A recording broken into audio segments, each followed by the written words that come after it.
Hi, George Carver here again. And today, in this audio video, I want to share my experience of discovering that I have HPV-16 throat cancer. And first, you should know that I want people to know is that in my work life, I'm a coach. I do life and executive coaching, and of a kind that really works by showing people where their experience is coming from. And that by redirecting people's attention to where their experience manifests, they're able to discover their innate resilience, their innate well-being and creativity, and sense of direction and resilience, which in normal coaching you use in your work or your life to deal with the obstacles that you see in your life. So this is what I've been doing for a couple of years, and very transformative work. And then in March, I had a earache, and I went to the doctor, and happened to go to an ENT guy, and he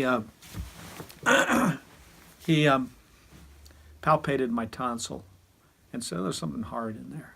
There's probably a tumor. It might be a tumor. So, and of course, immediately I raised the chance of tumor. Tumor equals cancer. He said, well, it's probably if it's about 1 in 10 chance, is what he told me. But it got me thinking and concerned. And sure enough, after I did the MRI and we did the biopsy to confirm it, I was told that I had this cancer. Now, at first, when I shared the news, when I heard the news, I was a little scared, but I wasn't that scared. And after the doctor hung up with me and told me that, the tests were positive, the biopsy was positive, I realized that I felt fine. I felt my well-being, my sense of well-being was fine. And when I talked to my wife, I think that's when it began to sink in. And I sensed the connection between us.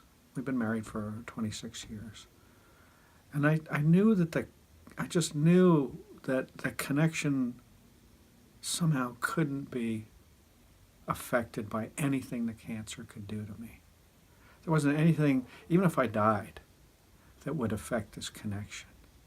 And that was the beginning of an understanding that has allowed me to go through this process in the way of, it's just a matter of fact that my body has this disease in it. And that, fortunately I have a good prognosis. That's a 90% cure rate on HPV-16. Fortunately, we caught it early. And so it hasn't, it's not in any other lymph nodes besides up in the tonsil area. So I only had to have radiation, no surgery, no chemo. But cancer is cancer. And as I saw it and held it this way, and the more I've held it, the more I've seen how my connections to my kids, my wife, to my friends, and that really everything that mattered in life, again, it was just a sense of, I'm okay, that we're going to get through this. Even if it comes back, we're going to get through that. And so I'm trying to keep these videos a modest length. And at this point, that's what I was experiencing. And so you can stop here and say, I've heard enough. Or you can continue on with me here as I try to share a little bit of how this happens, because it's an understanding of where my experience comes from